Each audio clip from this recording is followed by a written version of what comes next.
Assalamualaikum warahmatullahi wabarakatuh. Perkenalkan, nama saya Anisatul Azizah, NIM 63040200055. Saya akan mempresentasikan seminar proposal yang berjudul Pengaruh Lingkungan Kerja dan Karakteristik Individu terhadap Kinerja Karyawan dengan Motivasi Kerja Islami sebagai Variabel Moderasi. Baik, langsung saja kita masuk ke bagian latar belakang. Menurut berita dalam solopost.com, pandemi COVID-19 terjadi hampir 1,5 tahun. Selama periode itu, banyak pegawai yang jenuh. Hal itu secara signifikan berdampak pada penurunan kinerja mereka. Secara keseluruhan, berpengaruh terhadap pencapaian target perusahaan tempatnya bekerja.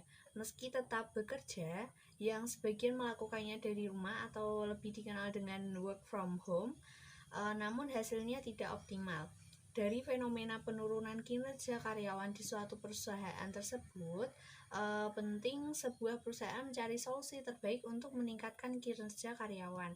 Salah satunya dengan memberi motivasi sehingga membangkitkan semangat serta meningkatkan esensi hidup dan bekerja, disertai dengan menyampaikan makna bersyukur, sabar, dan ikhlas. Dari uraian dan fenomena gap yang telah saya jabarkan tersebut, peneliti mengangkat topik yang berjudul Pengaruh Lingkungan Kerja dan Karakteristik Individu terhadap Kinerja Karyawan dengan Motivasi Kerja Islami sebagai Variabel Moderasi.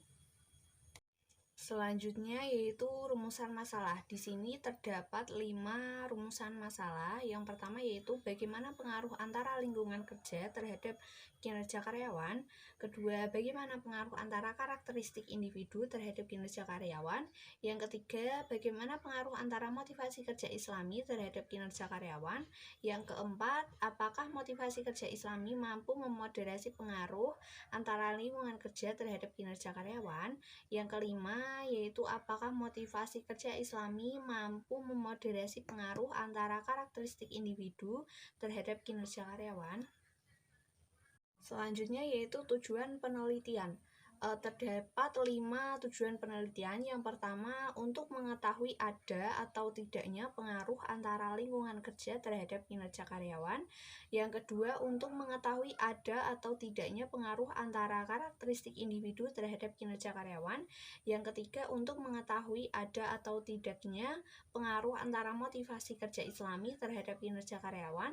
Yang keempat, untuk mengetahui mampu atau tidaknya motivasi kerja Islami memoderasi pengaruh antara lingkungan kerja terhadap kinerja karyawan. Yang terakhir yaitu untuk mengetahui mampu atau tidaknya motivasi kerja Islami memoderasi pengaruh antara karakteristik individu terhadap kinerja karyawan. Lalu ada manfaat penelitian. Nah, manfaat penelitian ini ada 2. Yang pertama yaitu manfaat teoritis dan manfaat praktis. Di manfaat teoritis itu ada untuk peneliti. Bagi penulis, penelitian ini diharapkan dapat memberikan manfaat, yaitu untuk memperluas pemahaman, pengetahuan, serta wawasan. Penelitian ini dapat dimanfaatkan sebagai alat untuk menambah wawasan, pengalaman, dan pengetahuan keilmuan penulis berkaitan dengan teori-teori terdahulu. Yang kedua yaitu bagi penelitian selanjutnya. Bagi peneliti selanjutnya, penelitian ini dapat dimanfaatkan sebagai referensi untuk melakukan penelitian selanjutnya, serta menambah hal-hal yang menjadi keterbatasan dalam penelitian ini sehingga penelitian selanjutnya menjadi lebih sempurna. Yang ketiga yaitu bagi akademisi.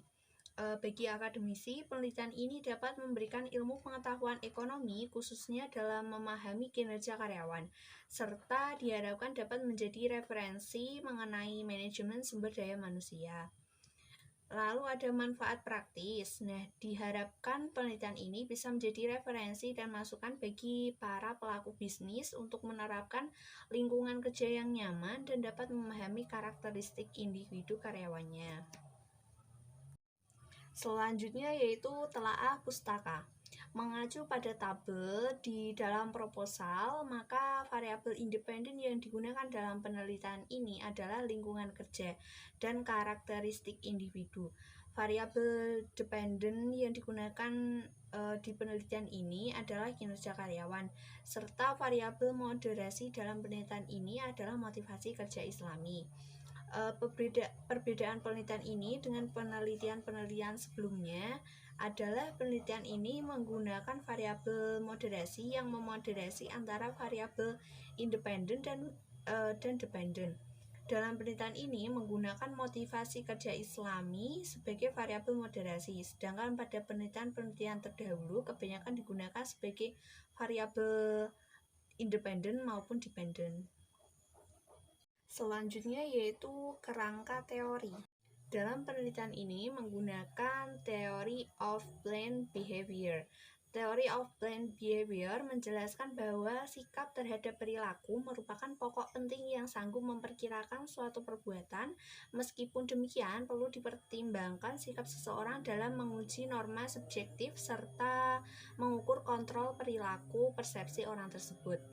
Theory of Planned Behavior oleh Edgson merupakan faktor attitude atau sikap. Ini menghubungkan variabel lingkungan kerja terhadap kinerja karyawan. Apabila karyawan dan seluruh anggota perusahaan menjaga kebersihan lingkungan kerja, maka kinerja karyawan juga akan lebih baik, nyaman, dan lebih semangat bekerja. Theory of Planned Behavior oleh Edgson yang merupakan faktor subjektif norm atau norma subjektif ini menghubungkan karakteristik individu terhadap kinerja karyawan. Karakteristik individu erat kaitannya dengan motivasi. Apabila karyawan mendapat sebuah motivasi yang berupa penghargaan atas prestasi yang didapatkan, maka pegawai tersebut akan lebih bersemangat dalam menyelesaikan pekerjaannya. Lalu ada lingkungan kerja. Lingkungan kerja adalah keadaan di mana tempat kerja yang baik meliputi fisik dan non-fisik yang dapat memberikan kesan menyenangkan, aman, tentram, perasaan betah atau kerasan, dan lain sebagainya. Sedangkan lingkungan kerja juga penting dan besar pula pengaruhnya terhadap semangat kerja karyawan. Tetapi banyak perusahaan yang sampai saat ini kurang memperhatikan faktor ini. Selanjutnya yaitu karakteristik individu. Karakteristik individu adalah perbedaan individu dengan individu lainnya. Sumber daya yang terpenting dalam organisasi adalah sumber daya manusia. Orang-orang yang memberikan tenaga, bakat, kreativitas, dan usaha mereka kepada organisasi agar suatu organisasi dapat tetap eksis, dapat tetap eksistensinya. Karakteristik individu adalah ciri khas atau sifat khusus yang dimiliki karyawan yang dapat menjadikan dirinya memiliki kemampuan yang berbeda dengan karyawan yang lainnya untuk mempertahankan dan memperbaiki kinerjanya. Yang keempat yaitu kinerja karyawan. Kinerja karyawan adalah gambaran mengenai hasil atau tingkat pencapaian pelaksanaan suatu pekerjaan atau kegiatan yang telah dilakukan oleh karyawan dalam mewujudkan tujuan, visi, misi, dan sasaran organisasi secara legal, tidak melanggar hukum dan sesuai dengan moral serta etika yang tertuang dalam perumusan strategi perencanaan atau strategic planning organisasi yang bersangkutan. Yang kelima yaitu motivasi kerja Islami. Motivasi merupakan keadaan dalam pribadi seseorang yang mendorong keinginan individu untuk melakukan kegiatan-kegiatan tertentu guna mencapai suatu tujuan. Dan menurut Winardi, motivasi berhubungan dengan ide, gerakan, dan apabila kita menyatakan secara amat sederhana, maka sebuah motif merupakan sesuatu yang mendorong atau menggerakkan seseorang untuk berperilaku dengan cara tertentu. Motivasi kerja Islam adalah komitmen terkait pekerjaan yang berasal dari hubungan seorang karyawan dengan Tuhannya.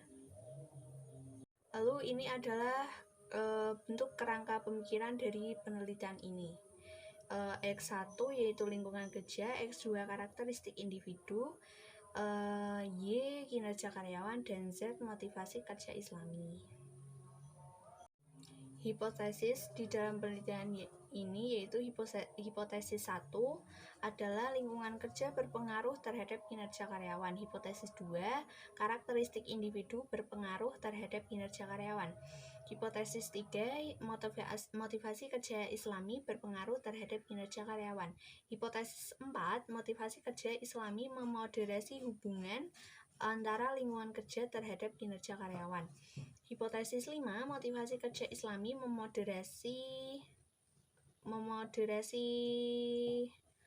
pengaruh antara karakteristik individu terhadap kinerja karyawan. Jenis penelitian yang digunakan dalam penelitian ini adalah penelitian kuantitatif. Lokasi dan waktu penelitian. Penelitian ini dilaksanakan di PT Muara Krakatau 2, alamat Dusun Rejosari, RT 26, RW 9, Kelurahan Cukil, Kecamatan Tengaran, Kabupaten Semarang, Jawa Tengah. Penelitian ini dilaksanakan pada bulan April 2023 sampai selesai. Lalu populasi dan sampel.